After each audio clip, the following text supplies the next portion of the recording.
കാമ്യകർമ്മത്തെ ചെയ്തു വന്ന പ്രാചീനരും തമ്മിലുള്ള അന്തരം ഈ സ്തുതിവാക്യത്തെ അടിസ്ഥാനപ്പെടുത്തി നിങ്ങളൊന്ന് ചിന്തിച്ചു നോക്കുക. ജായാമേസ്യാദഥ പ്രജാം പ്രജായേയ. എനിക്ക് ജായയെ വേണം, ഭാര്യയെ വേണം. ജായ എന്ന ശബ്ദത്തിന് ജനിപ്പിക്കുന്നവൾ എന്നാണ് അർത്ഥം. ആരെ ജനിപ്പിക്കുന്നവൾ? തന്നെ തന്നെ ജനിപ്പിക്കുന്നവൾ. ആത്മാവൈ പുത്രനാമാസി എന്ന വേദവചനമനുസരിച്ച് തന്നെ തന്നെ പുത്രനായി ജനിപ്പിക്കുന്നു. എന്തിന്? ഈ ശരീരം കൊണ്ട് ഇപ്പോൾ ഭാവന ചെയ്യുന്ന ലോകങ്ങൾ മുഴുവൻ ഈ ശരീരത്തിലിരുന്ന് അനുഭവിച്ചും ചെയ്തും പൂർത്തിയാക്കിയും തീരില്ല എന്ന് നിശ്ചയമുള്ളവൻ തന്നെ തന്നെ തൻ്റെ അന്തരംഗത്തിൻ്റെ വാസനകളെ കടഞ്ഞു തെരഞ്ഞെടുത്ത് അതിലെ താൻ തന്നെ പുത്രനായി വരുമാറ് തപസ്സും കഴിവുമുള്ള ഒരു സ്ത്രീയെ. അതിനൊക്കെ വിധിയും വണ്ണം നിയമങ്ങളുണ്ട്. അതിലേക്ക് പോയാൽ നമുക്ക് സമയം തികയാതെ വരും. എങ്കിലും ഇങ്ങനെ ഉണ്ടെന്നറിയുക. വിവാഹം കഴിച്ച് വിധിയാം വണ്ണം ഗർഭാധാനം ചെയ്ത് തന്നെ തന്നെ പുത്രനായി ജനിപ്പിക്കുന്നു. അതിന് മാത്രമാണ് ഭാരതീയർ പൗരാണിക കാലത്ത് വിവാഹം കഴിച്ചത്. നിഷ്കാമികളായ ആധുനികരും അവരുടെ മക്കളും ഈ ആധ്യാത്മിക പഠനങ്ങളും ആധ്യാത്മിക അന്തർയോഗങ്ങളും ആധ്യാത്മിക കാര്യങ്ങളും വളർത്തുന്നതിനിടയിൽ പൈതൃകമനുസരിച്ചുള്ള ഈ ചിന്തയ്ക്ക് പ്രാധാന്യം കൊടുത്താണോ വിവാഹം? ഭാരതീയർ ഒരിക്കൽ പോലും വിവാഹത്തെ വാസനാബദ്ധമെന്ന് കണ്ടിട്ടില്ല. അത് പാശ്ചാത്യ സംവേദനമാണ്. പാശ്ചാത്യരുടെ വൈവാഹിക ചരിത്രമെടുത്ത് പരിശോധിച്ചാൽ തന്നെ അവർ ചരിത്രത്തിൽ പറയുന്നത് ആദ്യകാല മനുഷ്യന് വ്യവസ്ഥാപിത വിവാഹങ്ങൾ ഉണ്ടായിരുന്നില്ല, പൂർണ്ണമായും അവന് തോന്നുന്ന പോലായിരുന്നു ജീവിതം, അതുപോലെ ജീവിക്കുന്നതിനുള്ള സ്വാതന്ത്ര്യത്തിലേക്കാണ് ആധുനിക മനുഷ്യൻ പോകേണ്ടത് എന്ന തലത്തിലാണ് ആ പഠനങ്ങളെല്ലാം. It is only an instinct.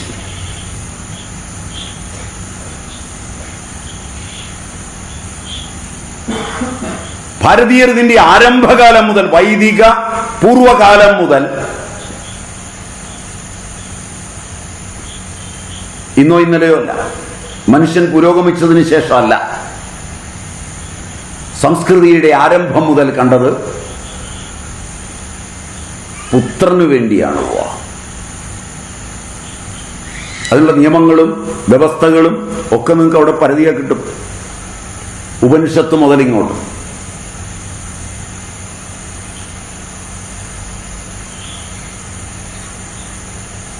ആധ്യാത്മികതയ്ക്ക് അല്പം പോലും കോട്ടം വരാതിരിക്കത്തക്ക വിധത്തിൽ ആത്മവിഭൂതിയോടുകൂടി ജീവിക്കുവാൻ അന്തഃക്കരണം വിശുദ്ധമായിരിക്കണമെന്നുണ്ടെങ്കിൽ കാമ്യകർമ്മങ്ങളെ വിധിയാം വണ്ണം ചെയ്യാൻ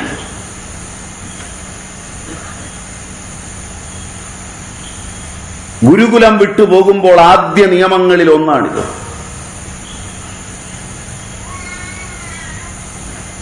ജായാമേ സ്യാദഥ പ്രജാം പ്രജായേയ. 2 വിത്തം മേ സ്യാദഥ കർമ്മ കുർവീയ.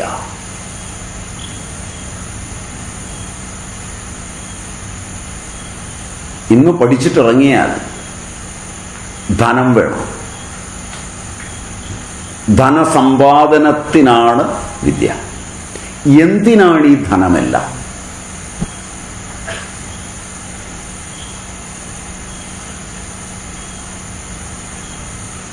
സാമ്പത്തിക ശാസ്ത്രം പഠിച്ചവരൊക്കെ അകത്തിരിപ്പുണ്ടാവും.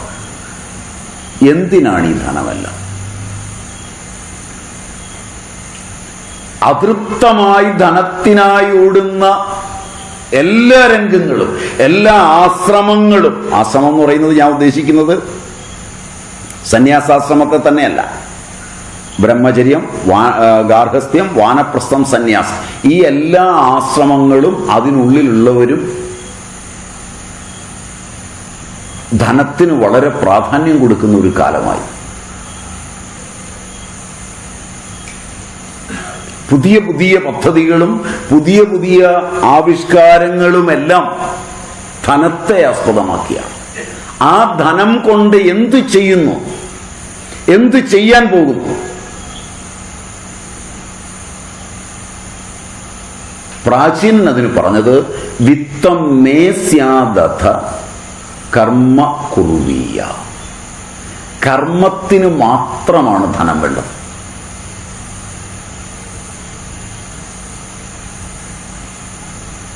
നമ്മളിൽ എത്ര പേർ എന്ത് കർമ്മം കണ്ടിട്ടാണ് ധനം സമ്പാദിക്കാൻ ഓടുന്നത്? പലപ്പോഴും ധനം വേണ്ടതിലധികം സമ്പാദിച്ചു കഴിഞ്ഞ് എന്ത് കർമ്മം ചെയ്യണമെന്ന് നിശ്ചയമില്ലാത്തത് കൊണ്ട് അതറിയാവുന്ന ആളുകളെ കൺസൾട്ട് ചെയ്ത് എന്തെങ്കിലും തുടങ്ങാൻ ഒരുങ്ങുകയാണ്. ശരിയുണ്ടോ ഞാൻ പറഞ്ഞത്? ഇല്ല. നമ്മളിൽ പലരുടെയും ധനമല്ല. കാരണം അത് ബാങ്കിൽ വെറുതെ കിടക്കുക. അത് ഒരു കർമ്മത്തിലേക്കും പോകുന്നില്ല. ബാങ്കിൽ കിടക്കുന്നത് കൂടാതെ നല്ലൊരു ശതമാനം ധനം വെറുതെ കെട്ടിവെച്ചിരിക്കുകയാണ്. എന്നെങ്കിലും ഉപയോഗം. അതിന്റെ കൊലപാതകങ്ങളും അതിന്റെ ബുദ്ധിമുട്ടുകളുമാണ് നമ്മൾ ഇന്ന് പത്രത്തിൽ കേൾക്കുന്നത് പലപ്പോഴും. അപ്പൊ ധനം എന്തിനാണ്? വൈദികി അതിന്റെ ആധ്യാത്മിക തലത്തിൽ ധനത്തിന്റെ ആവശ്യകതയെ, ആ കാമത്തിന്റെ ആവശ്യകതയെ ചൂണ്ടിക്കാണിച്ചിട്ടുണ്ട് കർമ്മത്തിനാണ്. കർമ്മത്തിനു മാത്രമാണ് ധനം. ഒരു കർമ്മം ചെയ്യുവാൻ ഒരുങ്ങുമ്പോൾ അതിന് ധനം വേണം. ഏത് കാമ്യകർമ്മത്തിനും ഉൾപ്പെടെ ധനം വേണം.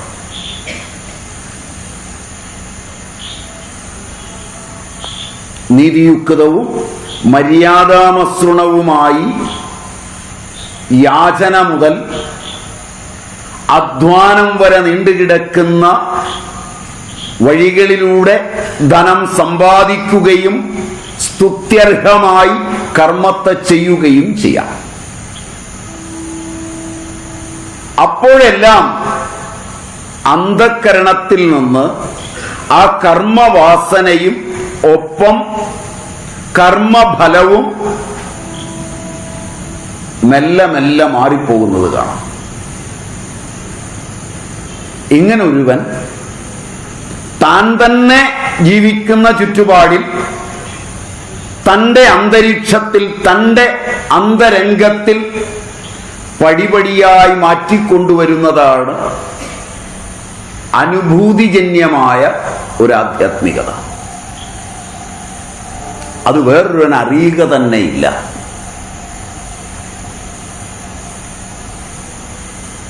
കാരണം സാധാരണക്കാരനെ പോലെ ജീവിക്കുകയും സാധാരണക്കാരൻ ചെയ്യുന്നത് പോലൊക്കെ കാര്യങ്ങളെ ചെയ്യുകയും അപ്പോഴെല്ലാം തൻ്റെ ഉള്ളിലെ വാസനകളെ നോക്കുകയും ആ കാമ്യങ്ങളായിരിക്കുന്നവ കാമ്യകർമ്മങ്ങളുടെ വിധിയനുസരിച്ച് മര്യാദാപൂർവം ചെയ്ത് കാമം ഇല്ലാതാക്കുകയും, ഒരു കർമ്മം പൂർത്തീകരിക്കുമ്പോൾ അത് ശരിയായി വിധിയാം വണ്ണം കർത്താവ്, അധിഷ്ഠാനം, കരണം, ചേഷ്ട, ദൈവം, ഏത് കർമ്മത്തിലും അതിൻ്റെ ഫലത്തില് ദൈവം എന്നൊരു ഘടകമുണ്ട്.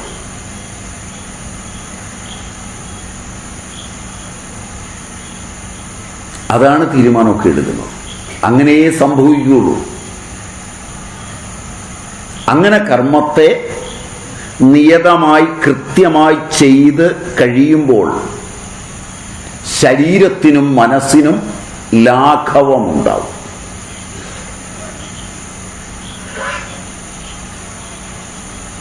കാമം കൊണ്ട് എൻ്റെ